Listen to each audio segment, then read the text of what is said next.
Thank you for taking the time to view this webcast produced by Credit Canada Debt Solutions. I'm Richard Haggins, a Senior Education Facilitator with Credit Canada Debt Solutions, and for the next few minutes I'm going to discuss the topic of improving your credit score. Credit Canada Debt Solutions is a not-for-profit credit counseling service and registered charity. We're the oldest credit counseling service in Canada, having been founded in 1966. Our mission is twofold. First, to provide counseling to people who come to us with existing financial problems, and second, to provide financial literacy education to those members of the general public who may or may not have any financial problems now, but who want to keep out of harm's way. This slide will give you an idea of what we're going to look at in this webcast. We're going to start by getting an understanding of the credit report and credit score and what makes them tick. Then we'll look at what makes a good credit history and what you can do to turn a bad history into a good one. Just about everybody will access credit at some time in their lives. Credit is everywhere, and it is used for purchases as large as our homes and as small as paying for a parking space. Credit is a privilege, not a right. Lenders will only grant credit to those that appear to be credit worthy. Credit worthiness is determined through looking at many factors. These are sometimes described as being the 3 C's of credit: character, capital, and capacity. We'll look at each of these in turn. Character addresses the question of, what kind of person are you? Have you shown responsibility in the past for your financial actions? Capital addresses the question of, what kind of backup do you have that the creditor can rely on to have the debt paid one way or another? Do you have any assets that can serve as collateral? Capacity looks at your actual ability to repay a debt. Things to consider here would be your job, the income level, the stability of your occupation and your employer, and any other financial obligations you have to meet other than repaying debt. So we can see that there are multiple factors that a creditor will consider in deciding whether or not to grant credit. However, one of the most important factors is your past track record, and much of this information is found in the credit report. Unless your credit report shows a relatively good recent history of credit usage, it will be difficult to get new credit. So what is a credit report anyway? It's made up of information that has been provided to a credit reporting agency, primarily by banks and other financial organizations that have a reporting relationship with that credit reporting agency. Credit reporting agencies are more commonly known as credit bureaus. There are 2 in Canada, Equifax and TransUnion. These organizations create reports from financial information that is given to them. Not all of your financial information is given to them. It's mainly in the area of your debts and your bills. Next, what information will you find on a credit report? This information falls into a few categories as shown on this slide, such as personal identification, possibly including employment information, recent account history, any information on the public record, such as collection agency activities, judgments, and bankruptcy filings, and a record of which organizations have recently asked to see your credit report. This information is known as inquiries. When it comes to the information that really counts with creditors, there's a very short list: your payment history, your debt level, and any negative information shown in the public record section. For people with normal credit profiles, the single most important element of credit worthiness is the payment history. Each account that is shown on the credit report will also be given a credit rating, and this rating describes what kind of credit it is and what the current payment status is. A credit rating has 2 elements, a letter and a number. First, the letter. The letter indicates what kind of credit it is. It may be an R indicating revolving credit, such as credit cards, or an I indicating installment credit, such as car loans, or an O indicating open credit, such as cell phones.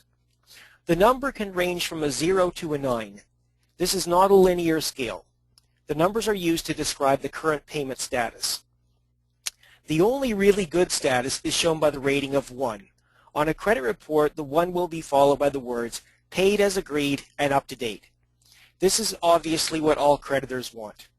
If an account is not being paid as agreed, and if it isn't possible to catch up with the payments, it will fall all the way to a 9, the bad debt level.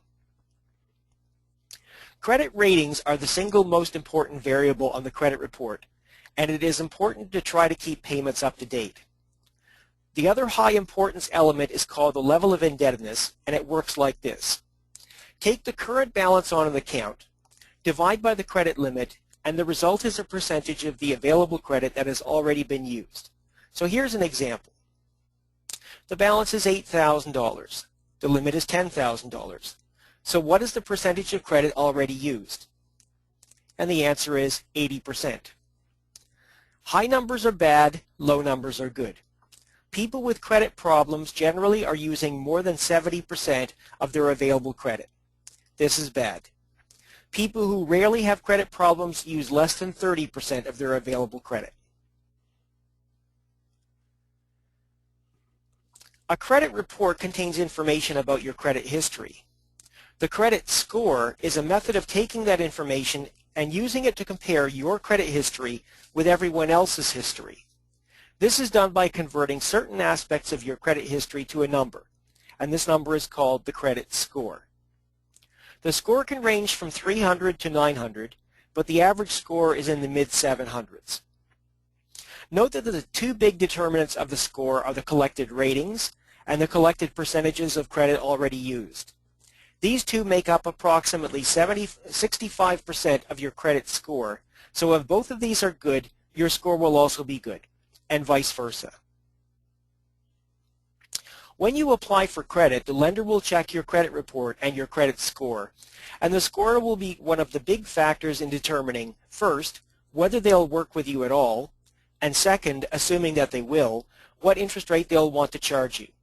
The lower the score, the higher the interest rate. On this slide, we mentioned the FICO score. The formula that Equifax and TransUnion use for the score is a creation of a company called FICO.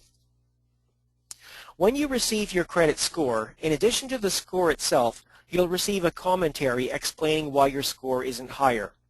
Some of the comments you'll see may include some of the following, which are taken from actual credit scores.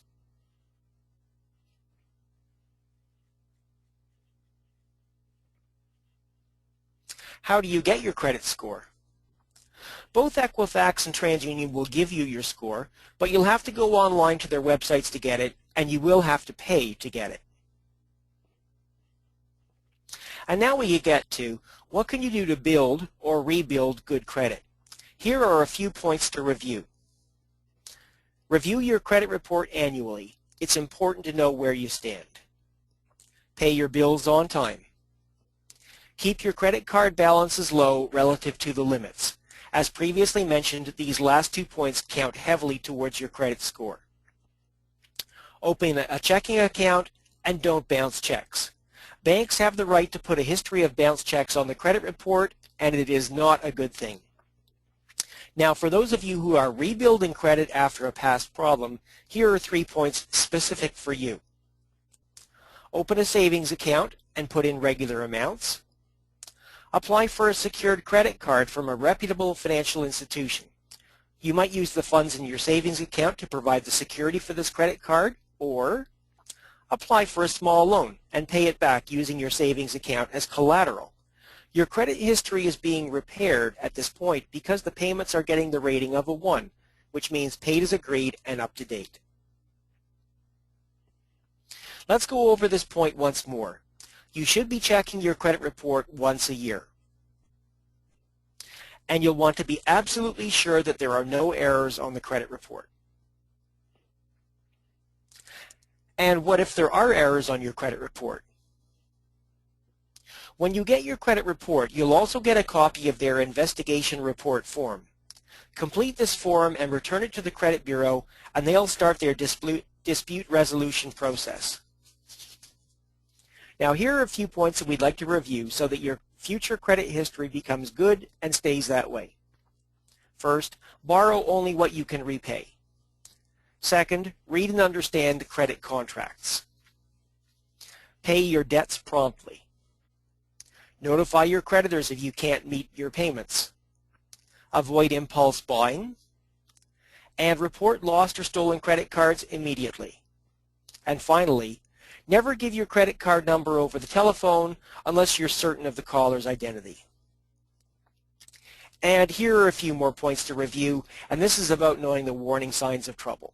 People who are not aware of this, they don't know how much they owe, they're paying things late, they're getting a new loan to pay off another loan, they're taking cash advances, they're just paying the minimum payments, they're spending too much of their net income just paying off existing debt right now, anybody who's spending more than what they earn, and people who they were right on the edge there where if they lost their job, they would be in immediate trouble. So, now, if you'd like to provide feedback on this webcast or make a request for additional webcast ideas, please contact our Education Department. Our contact information is shown on this slide. If you'd like to learn more about Credit Canada Debt Solutions or about developing greater financial literacy in general, we recommend that you visit our website, www.creditcanada.com. Thank you for taking the time to attend this webcast on improving your credit score.